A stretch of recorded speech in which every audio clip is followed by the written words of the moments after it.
So, Jarom, welcome to the people of Utah. Thank you for having me. I'm excited, man. So, tell us a little bit about where you're from and what you're doing here in Utah right now. Yes. All right. Thank you for asking. I'm from Payson, and I've lived there essentially my whole life, except to, serve a mission and to attend a coding boot camp up in Lehigh, Dev Mountain. I've heard of that, yeah. Heard of it? Mm-hmm. I learned how to do software quality assurance, and then proceeded to lose interest. And it is how it goes, and better to spend $7,000, figuring it out rather than to go much deeper. Yeah, 4-year degree, yeah. For sure. That's very cool.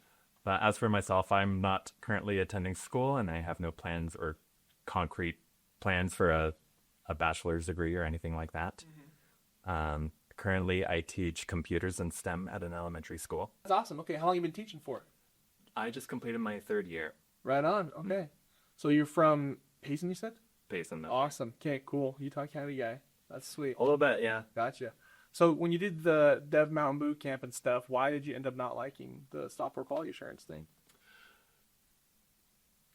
I think there may be multiple reasons. Mm-hmm. And one of them was that when I went, it was right at the beginning of COVID. In fact, half of my program was remote because it was like right when COVID hit, right in the middle of March, right? Mm-hmm. And at the time I was going through, I had returned from my mission early due to anxiety and that had just kind of continued into my adult years, figuring stuff out. And because of that, I didn't necessarily have the wherewithal to continue with this thing that I had decided on. Yeah. The job search in particular was discouraging. That's a great word. It came to mind for me too. Gotcha. So I think because of the job search and just, I had learned the skill and thought I was perfectly qualified for an entry-level job. That's what the program was intended to do. But then interview after interview of, we're looking for someone with a little more experience. And I just said, do I even care that much? Like, yeah. And it came to the point where I just needed any job. And so I got a job as a customer service representative for a company that no longer exists. But that lasted for a couple of years. That also ended with the circumstances were interesting, but I won't bore you with them. Okay. Ended up, mutually deciding it was not a position that was suitable for me. Yeah. And it was that summer that I applied to be computer teacher at the school that I now work at. That's awesome. Do you like it? Been a couple of years? There are definitely things that I like about it and other things that are really challenging. Sure. The environment is really great to work in, and my coworkers are lovely, not dramatic people, It's a female-dominated environment, and, I've heard things can get catty, and largely speaking, it hasn't been. That's great. So, that is to say female coworkers and not female students. Right, yes. But no, everyone on my team who are the planning time technicians are all girls. And they're all married as well. Right on. As you can imagine. Yeah. Some of the things that are really hard about teaching are that I see all but one class in the school every week. And so just having 500 students in 4 days it's challenging. It's not an insurmountable challenge. And I certainly would rather deal with one particularly naughty class than for 40 minutes a week rather than to have them 5 days a week for the entire school year, right? All day. Good point. The hours have also been really nice for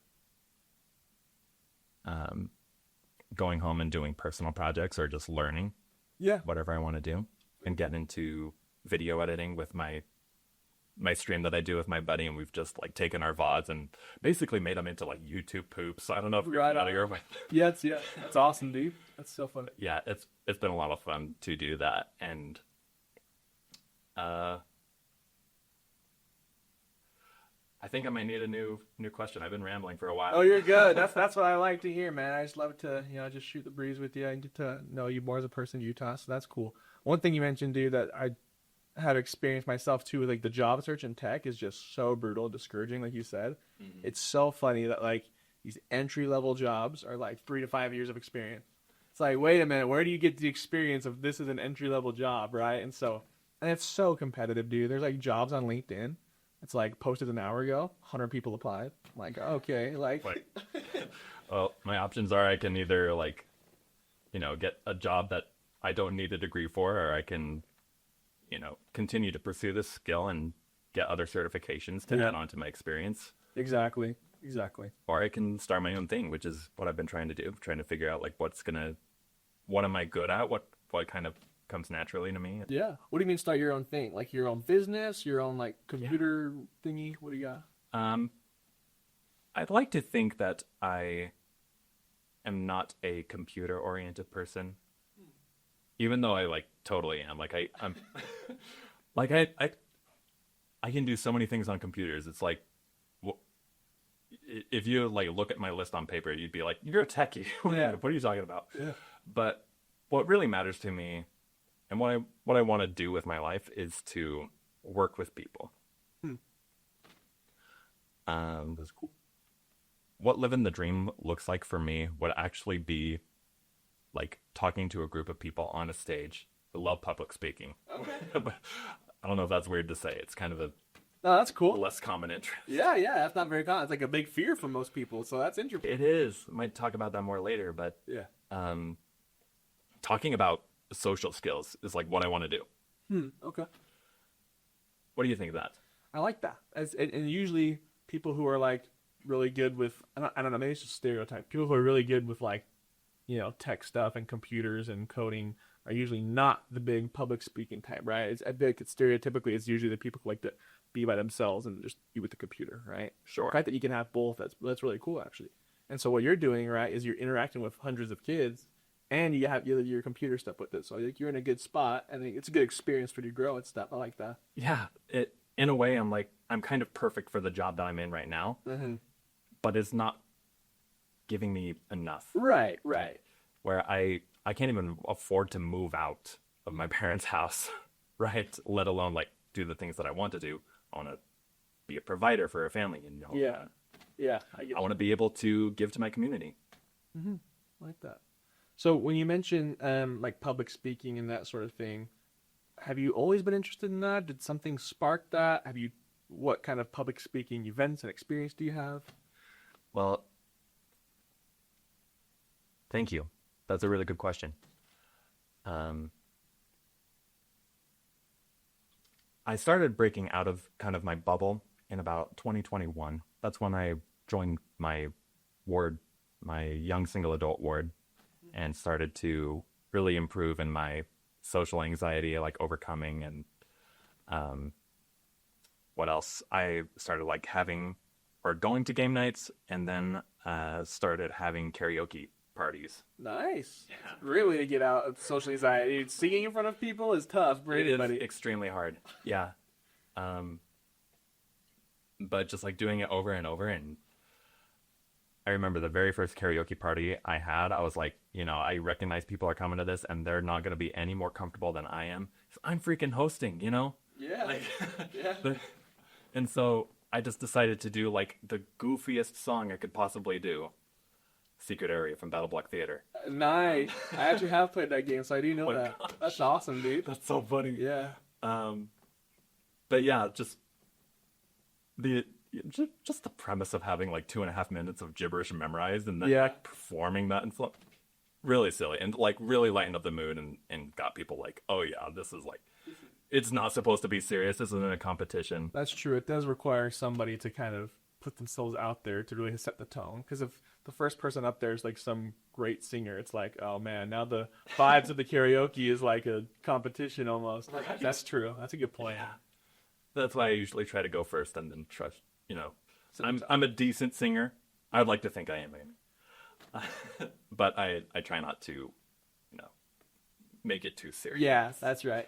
Well, that's interesting. You said you're a decent singer, right? But you also are big into voice acting, right? Voice acting, yeah. Yeah, and so you told me, you were on a podcast for that. How long have you been into that? What's your skills like? And tell us more about that show you did. Oh my goodness. I kind of want to start by telling you about my morning routine. Okay. I wish this might be a really weird place to start, but This is great. feel like it's so important.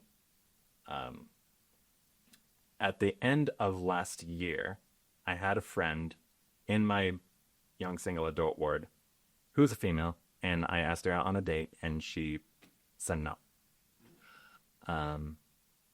And so this was, you know, a point of friction, you might say, where we weren't like on bad terms. We could still talk to each other, but I wasn't like, The vibes are a little different from that Exactly. moment. I'm with you. Yeah. yeah, it's a little bit different. And she, for whatever reason, continued to make a reasonably strong effort to be my friend and to make sure I felt included and comfortable. Because the reason for, you know, her asking, or for her rejecting my offer, was not necessarily because she thought I was weird or creepy, but because it was just like she wasn't in the right place to be dating at the time. So this brings me to my morning routine. She recommends this book to me called The Miracle Morning by Hal Elrod. The premise of the book is that there are essentially six things that you should do every morning to become the person that you need to be to live the life you truly want to live. Wow, I've never heard of this book. It's kind of self-help books, so You like self-help books? yeah, relatively. I'm bigger into audiobooks, dude. I don't know. I like to listen to them when I drive, but It's good stuff. so what's it called again? The Miracle Morning. Okay, gotcha. And the six things that you should do every morning are a period of silence or meditation, affirmations, which, side note, a lot of people think affirmations are hokey, but if you do them correctly, they're not. Okay. They are effective. Visualizing or mentally rehearsing your day. I might also add on to that, you visualize things as you would have them and not as they are. Yes, you don't want to have like a negative, like, I get that. You don't want to visualize something bad happening and it's Exactly. bad for your mind. Yeah, I'm with you. Exactly.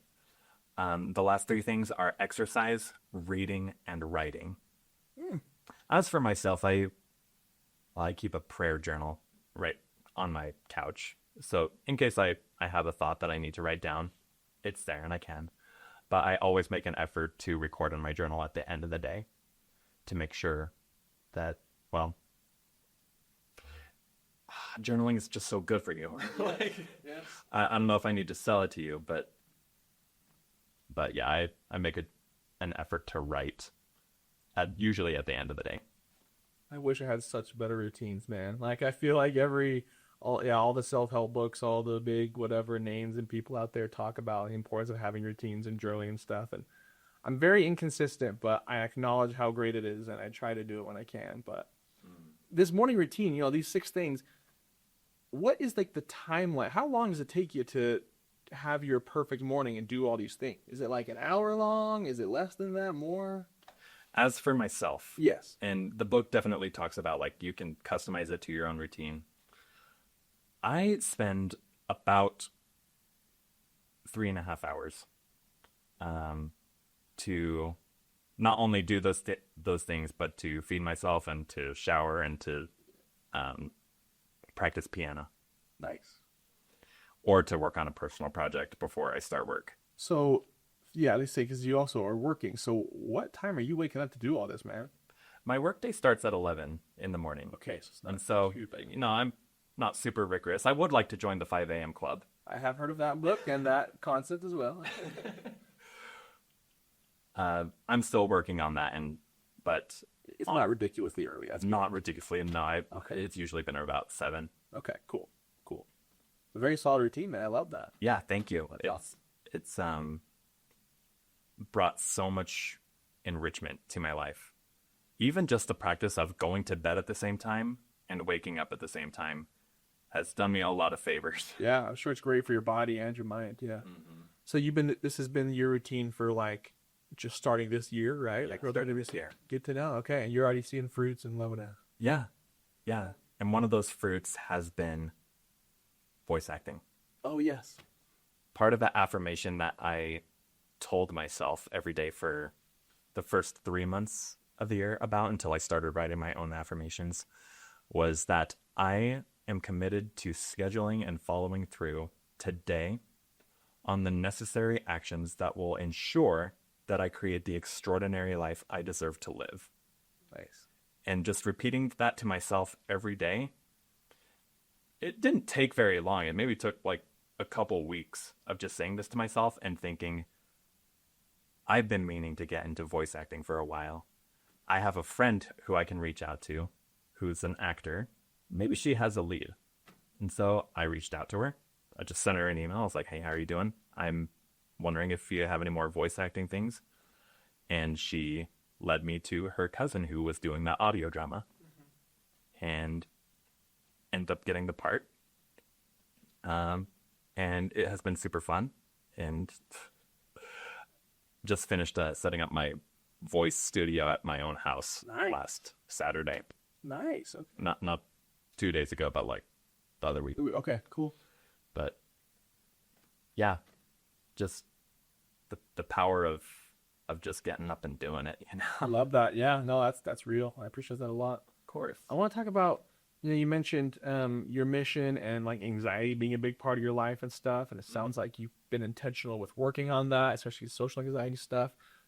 It's interesting because for me, I never experienced any like anxiety, depression. I had great mental health until like I came home from my mission, and it was like a year later or so, I was like doing sales, and then I, really struggled and stuff, and I'm in a great place now. But did you always have anxiety and stuff growing up, or was it just when you were put in like being a missionary that it like went crazy? Well, what's that been like? Yeah, thank you for asking. That's a really good question.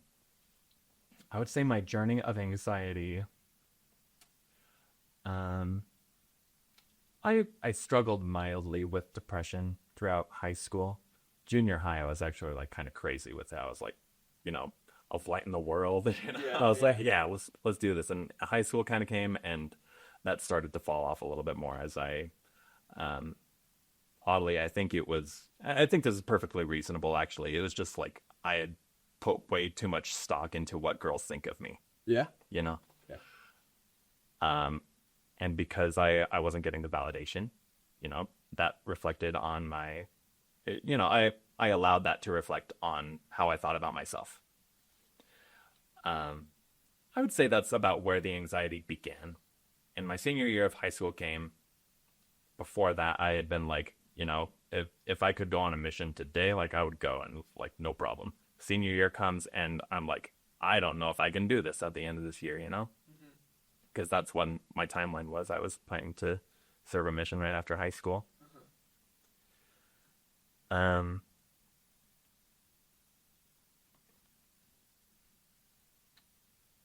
It's not difficult to talk about. Like I'm not like embarrassed about it or anything. Yeah. It's just the details are a little bit blurry. Okay. But you could definitely tell, like retrospectively, there was a lot of. You could tell the adversary was working on me, with just like not believing in my abilities, which the side effects of that and returning home early kind of lasted much longer than I thought. And honestly, I probably still see some side effects of that today that I'm still working on trying to get through. Once I was out in the NTC and I was in a routine and stuff, it kind of came more easily to me. But out in the field, now for context, I was in the Dominican Republic MTC. And And then for the actual field, I was in Guyana. That's funny because I was in Barbados, Grenada, St. Lucia, St. Vincent, and my mission also covered French Guyana. So Wow. I had a companion actually on my mission who was Guyanese. So I do have ties to Guyana. Oh, that's so awesome. So I do understand like the culture, and even though it's part of South America technically, it's very much like the Caribbean culture. And so I understand Absolutely. a little bit of the context. That's cool. Thank you for explaining that because it's the hardest mission call to try to explain. Yes, because I think it's the only English-speaking country in South America, I believe. Yep. But culturally, it's just part of the Caribbean. Yeah. Like everybody, there's plenty of Guyanese people in the different islands in my mission, or I'm sure in Guyana, people from the islands that moved to Guyana. So, yeah, no, I know tons of Guyanese people actually. That's so cool. But okay, so you were, you had all these things going on, a lot of self-doubt, whatever. You're in a foreign country, MTC. That's where I cut you off. Oh no, going into Guyana. That's right. Yeah, going to Guyana. And getting into Guyana, I did feel a little bit stranded in a way because they like held all of our passports at the mission home there, which I felt was like a little bit violating, like on the world. I thought it was funny too, but looking back, I'm like, I don't know if I would just trust a bunch of 18-year-old dudes leaving the country for the first time. I don't know. That's another way to look at it. That's a good point. But no, the real thing, and this is obviously in retrospect, what was killing me, and the reason I know but I was only in the field for a month, was I was just not getting enough sleep. That can mess with your mind. That can mess with your body, your Absolutely. emotions, everything. So, And such a rigorous yeah, schedule. and Yeah. and just the activities you're doing, the hot sun, like, we were just north of the equator. Yes. Oh yeah, very hot. Very, very hot and humid. I think I was there during the dry season, and it only didn't rain like 2 days while I was there. tough. But you were in the Caribbean too, so you probably know the feeling, right? Yes. Yes. Wow. So the sleep deprivation, whatever, was that like because you were so anxious, or was there other things going on? Just a bad cycle of both causing them. No, I think it was just straight up like I needed to get to bed and wake up later, or get to bed earlier, wake up later.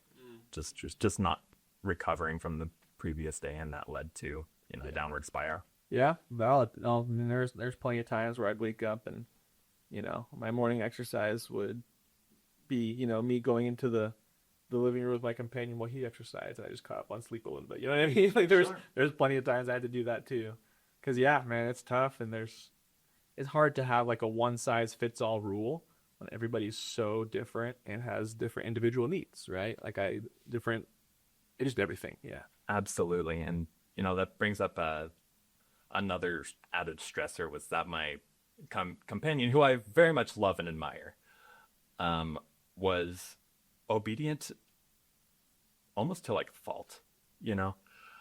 He was like the very model, like if you got paired up with him, like you were in for a good time, like you were getting some work done. yeah. And we did. We were on it, but I started to realize that it was becoming an unhealthy level of obedience when we were 1 minute late out the door, and my water bottle was halfway empty, and again we're just north of the equator, and we're planning to be outside all day, and he was like, nope, you can't go back in and fill it up. See, that's what they call looking beyond the mark, right? It's like, I don't want to go into too much detail, but yes, there's the spirit of the law, right? There's context. There's like, all right, if I'm here, as a missionary serving God, would God be okay with me being a little bit late for these arbitrary rules to hydrate myself? I think so. You know what I mean? Like, that's true. A lot of people I know also, I don't know, just kind of didn't understand that. They just only looked at like the letter of it and didn't understand the bigger picture and stuff. So For sure. that's tough. And that, I'm sure, added exponentially to your experience and your anxiety and your problems down there. So, wow. Thank you for sharing that, Matt. Oh yeah, happy to, and thanks for bringing it up. Yeah. You know a funny story? So there's a time on my mission actually where I was getting on a plane from Barbados to Grenada, and the airport security is not prime. It's not America. Sure. And I was waiting. They had these two gates for a plane to Grenada and a plane to Guyana. And the gates are just like you line up and you walk onto like the asphalt and climb onto the plane, right? Right. So it's two planes. They're boarding at the exact same time. I was chilled at the airport by myself for like 7 hours actually. And then another missionary came because he was also going to Grenada with me. And I was like, oh, how's it going, bro? So we're catching up, we're chatting, whatever. Like, okay, now board the planes. We're not paying attention. We're kind of chatting. We stand up, we go in line, blah, blah, blah. We end up walking onto the plane going to Guyana, which is not even part of our mission, hundreds of miles away in South America. And so we go and I can't remember, let me think. Oh, yeah. So we walked onto the plane. We sat down in our seats on a plane going to Guyana. And some lady bumps me like, hey, you're in my seat. I'm like, oh, sorry, let me go. I'm like, oh, wait, no, mine says this is my seat. She's like, well, mine says this is my seat. I'm like, what the heck? So we asked the stewardess, and she's like, your ticket says you're going to Grenada. I'm like, yeah. She's like, this plane's going to Guyana. I'm like, oh my goodness. So I had to get off the plane, run over to the Grenada plane, and then leave. Like, I don't know what I would have done if I got on a plane to Guyana, but Probably. I don't know. I'd find some stranger. I don't know. Maybe call my mom and then have them call my mission president and figure it out. I don't know. But crazy stuff, man. Yeah. Yeah, I loved mission life can be so wild because it's so I don't know, just it's way different from how you function as a autonomous adult. Yes, extremely. No, it's a very interesting environment. And another funny thing is like my Guyanese companion, this is a funny thing. I had to strike a balance with this guy. Is there's three things we could do. We could be obedient to the mission rules. We could work hard and be effective, or we can get along and be friends. And I could never have all three. I'd always had to pick one to sacrifice for the day, right? So I said, all right, if we want to be good friends, I have to either, be lazy with him today, or just not be obedient with whatever that looked like. Or if I wanted to be obedient and to work hard, then he was not going to be my friend that day, right? And so it was kind of a balance every day. So many crazy stories I could tell you, man. There's times he locked me out the house. He would break things, just the craziest companion, dude. And it's a great learning experience, dude. In hindsight, it's fantastic. But it was really funny, and I just that came to mind because he's Guyanese, and I still message him to this day. I talked to him a little bit, but kind of like how you said, of oh, you're 1 minute late at the door. That's a big problem. Is sometimes I realized, what, I gotta pick and choose my battles, and I don't think I was ever extreme like that companion you're describing, but I'd be like, sorry, elder, last name, and we're not gonna do that today. We gotta be obedient. Like, no, man, he'd hate me, right? More the days I'm like, you know what, you can do whatever you want as long as we can get out and go find people to teach. Like, okay, cool, fair. So he would just listen to his music. Anyway, it was just fun stuff, man. Missions are crazy. It's a lot to learn about. But it sounds like since you've been home from your experience and all those things, you really kind of grown and overcome that anxiety. Something. I definitely feel like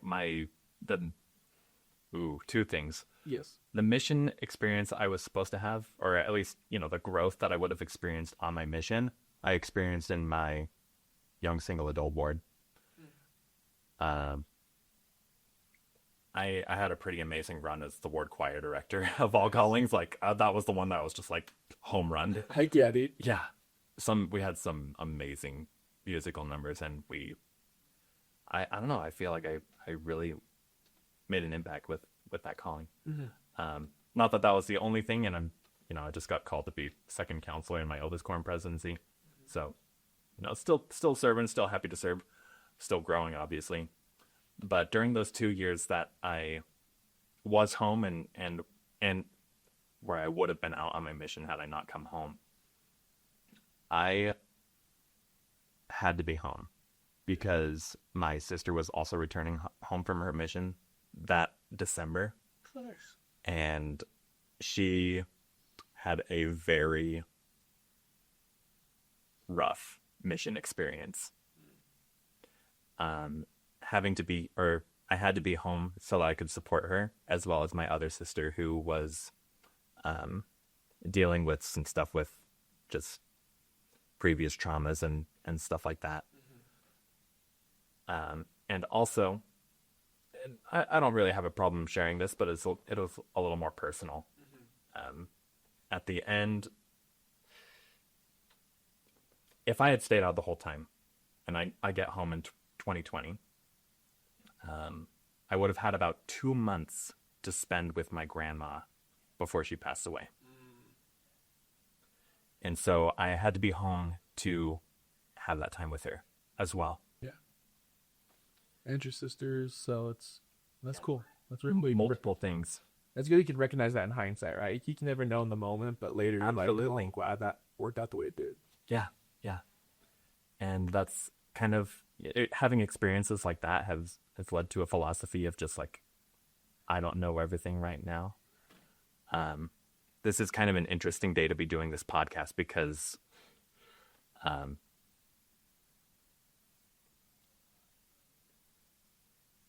I've been talking to a girl for the past month or so, and she lives out of state. But we had a conversation yesterday where she said that she doesn't see us continuing things, which is a rough and disappointing thing to deal with, right? But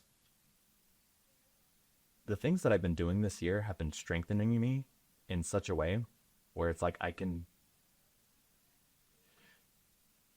feel okay. You're better equipped to handle the harder thing because it sucks. All right, there's no, Yeah. it sucks no matter what. Relationships ending and that kind of thing, sucks. Period. But you've been better equipped to handle that. Sounds like For sure. For sure. very cool. And part of that is just trusting God's plan. Yeah. Love that, man. So, I mean, this is the people of Utah. It's been great getting to know you, and I want to get to know you more, but I do need to ask you things about Utah. Sure. To make sense. So tell me your favorite, I mean, you've lived in Utah your whole life, right? Essentially, yeah. Okay. Favorite thing about Utah and your least favorite thing about Utah? Ooh. There's a lot to love about Utah. We have some beautiful nature. We have some brilliant people here. It might be easier to start with things I don't like, because Let's do it. there's less of them. I think it's a less broad category, Shorter list. I'm with you. but it's also the same things that I dislike about just the generally. I guess you could call it Western. It's kind of worldwide culture. And I'm going to get controversial. Okay, let's do But it. it's not political. Please.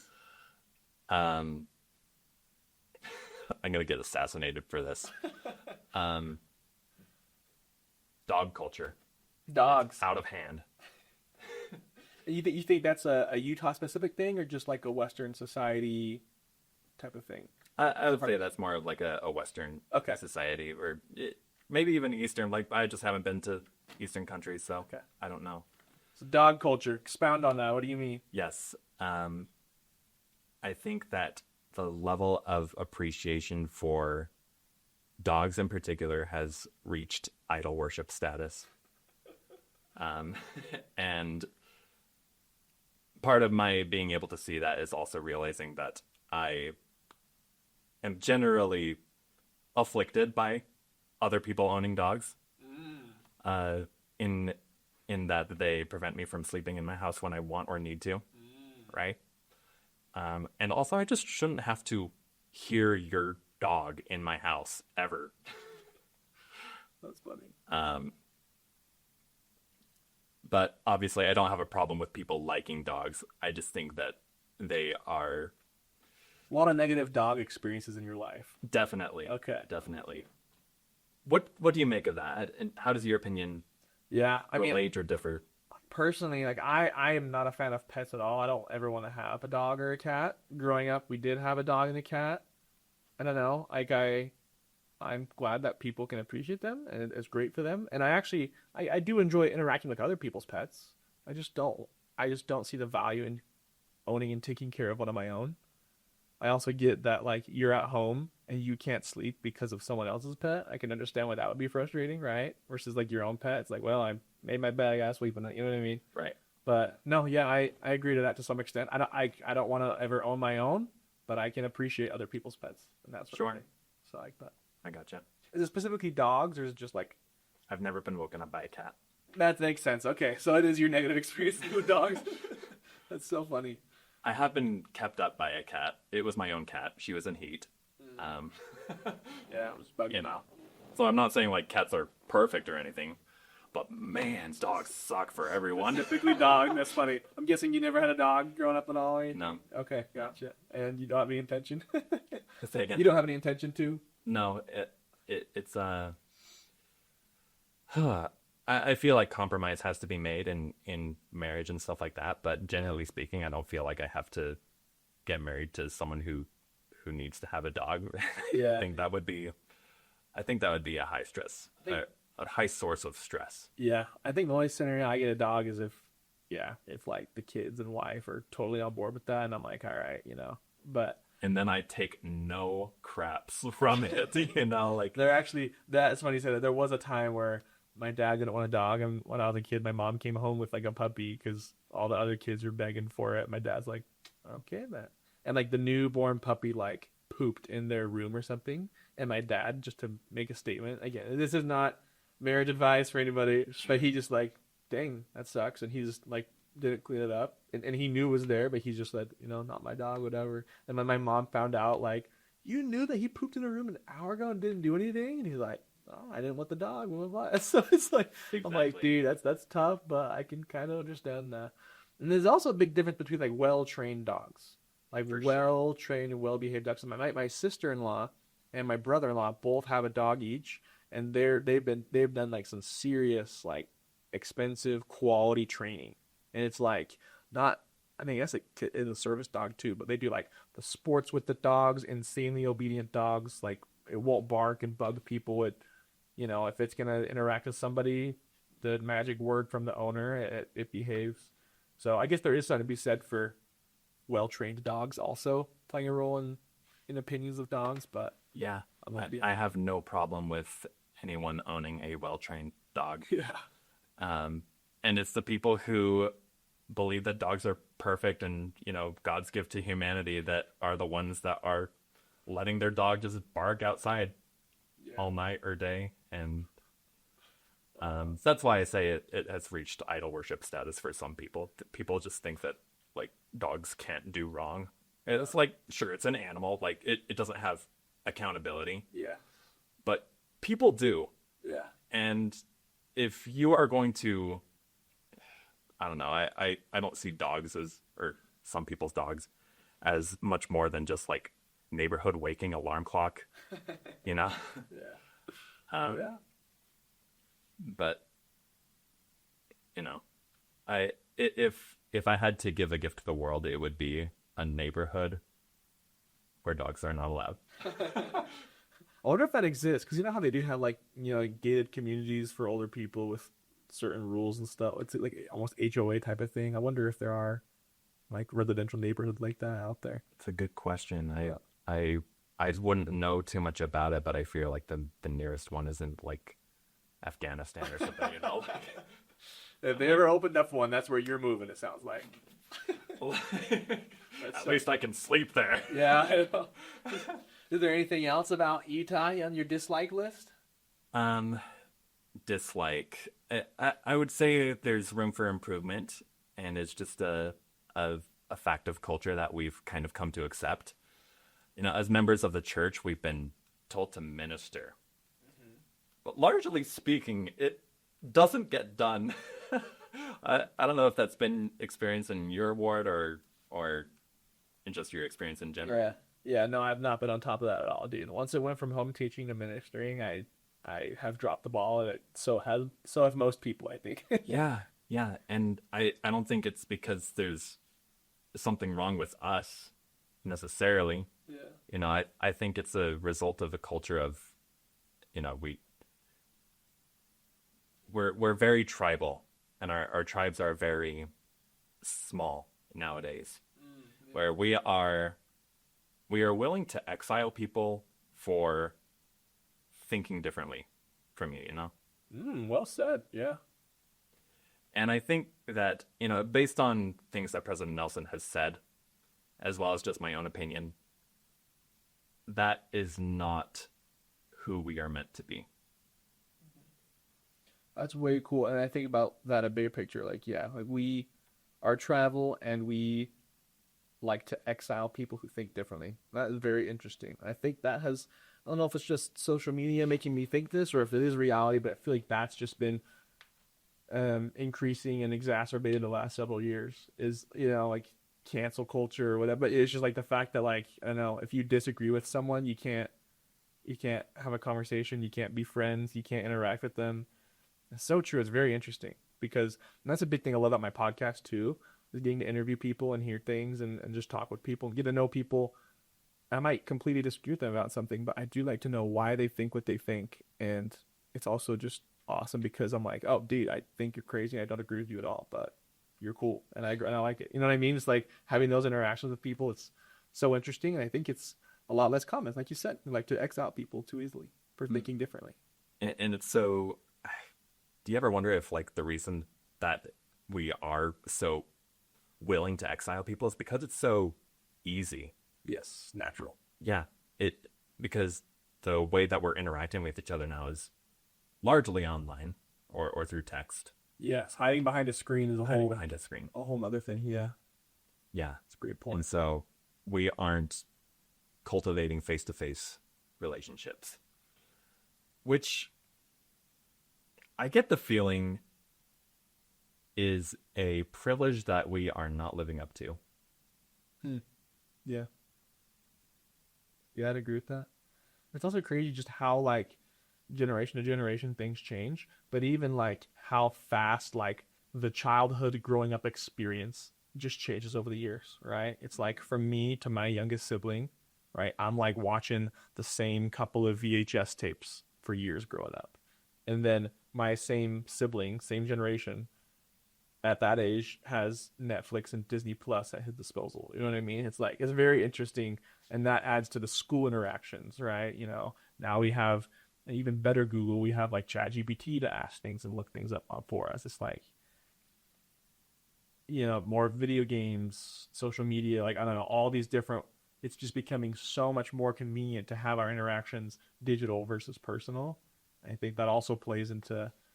It could play to people's mental health, I'm sure. It plays into people's social skills and all that kind of thing. It's just like, I don't know, very interesting how quickly things can change for people growing up. So, Yeah. but do you see that in your school a lot with the elementary kids? As far as change is concerned? Yeah, as far as, I don't know, maybe, I don't know anything about elementary school kids, but I just imagine like social interactions are very different than when I was a kid. So as I said, I teach computers and STEM, and the classroom dynamics between the two are very different because computers, I can generally I have a website that they'll go to and like find the links that I want them to click on. They can do it if they're paying attention. They can do it on their own. In the STEM room, I don't have enough materials for everyone to have their own thing. And so they are forced, if they want to do it, they have to work together. And it is such a more stressful environment because I'm constantly like, hey, this person isn't letting me do this. It's not my turn. I'm like, I can't monitor every single situation that's going on. I don't know what happened.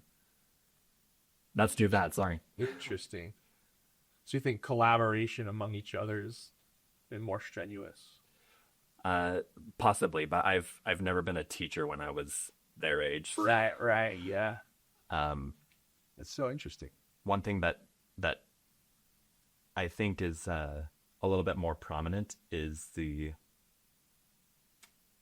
I don't know if you could chalk it up to ADHD, but I think there's a perhaps dopamine epidemic, or not like a lack of it, but an overabundance. 100%.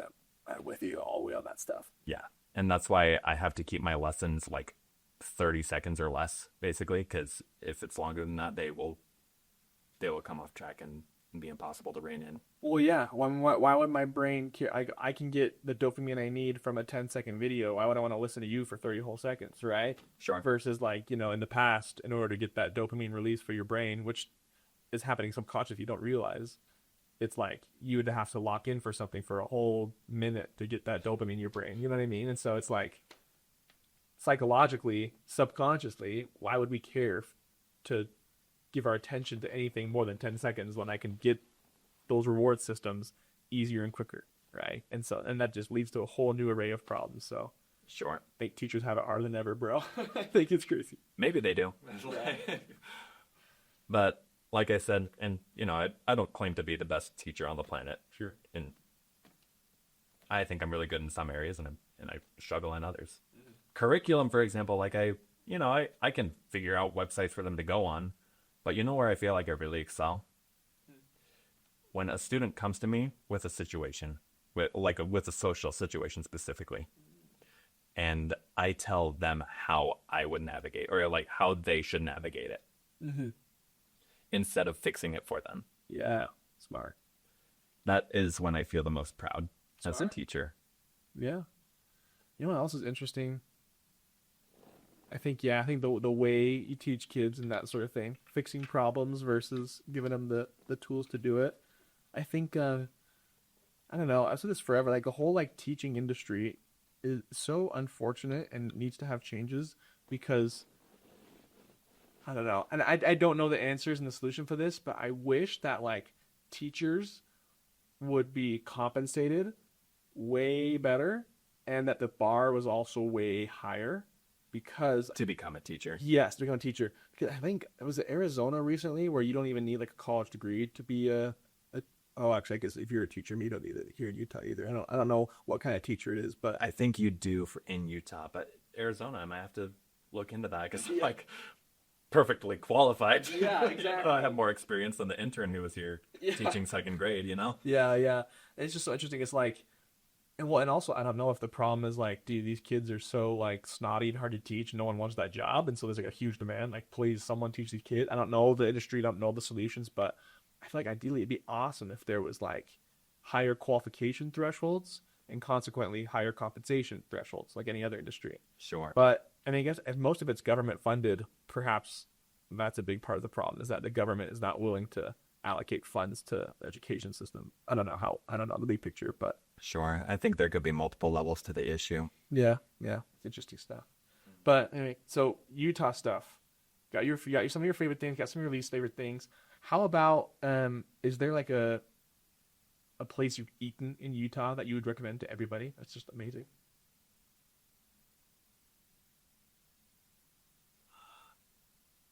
I have very weak opinions of food. Okay. That's a good point. I would say I'm easily impressed a lot of the times. So I'm not like a good food critic, but I'm like, yeah, that was food. You can get food in Utah. One of my favorite things about it. oh, that's so good. Okay. If there's nothing strong there, yes. Favorite place you've visited in Utah? Maybe it's a hike. Maybe it's a city, museum, anything. You're bringing back so many memories from my teenage years of just going on camping trips and the works. Yeah. Obviously, Zion National Park. Nice. Big standout. Bryce Canyon, also beautiful. And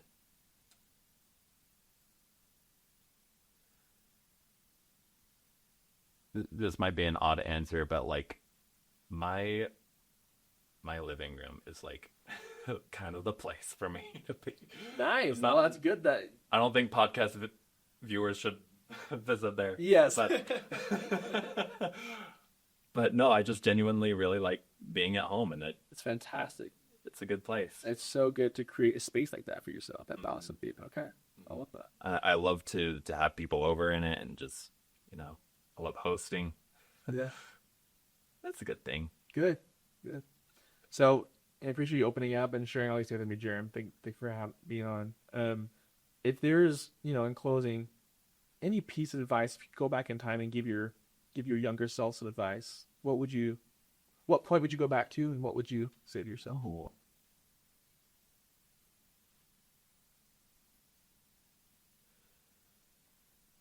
Dang, there's a lot of places I would have loved to have given myself advice. I remember getting home from my mission. I'm 18 years old, and I'm like, all right, education and marriage, let's go. I'm 25 now and have done neither of those things. And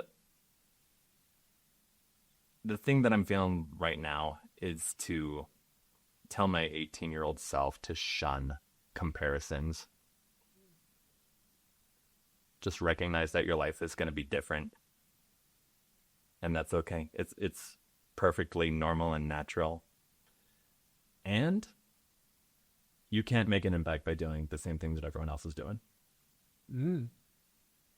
That's very interesting. That's great advice, because I think social media makes it way easy for comparison, and so we do it a lot more. We're hard on ourselves, and some, we want to fit in deep down desire. We want to fit in and be like other people and see the comparisons, but also at the same time we don't want to be like other people. We want to have an impact. We want to be different. We want to be special, and so it's an interesting dynamic where internally we want both these things. We want to stand out and be different and awesome. We also want to fit in and be good with people. So it's a hard thing for anybody to navigate, especially an 18-year-old. So that makes sense when you go back and give yourself that advice. For sure.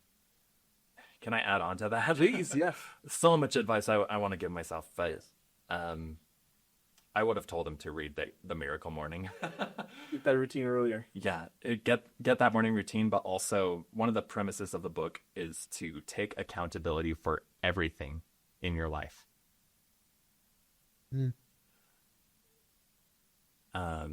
And that means you can choose to be happy.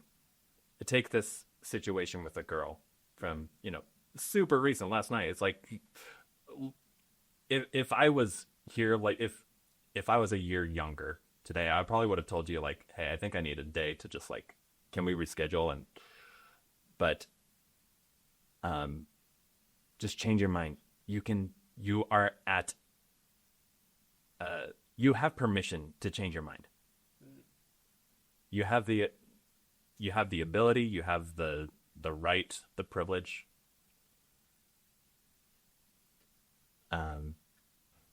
Lovingly give yourself permission to change. And that means you can change to,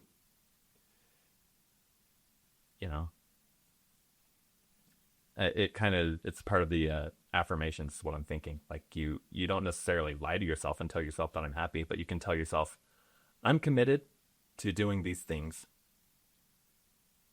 so that I can live the life that I truly want. Interesting. I like that a lot, man. A lot of good advice to keep yourself. A lot of things you've learned. And we're still so young, dude. A lot more to come. This is true. Yeah. Well, I appreciate you and being on the show.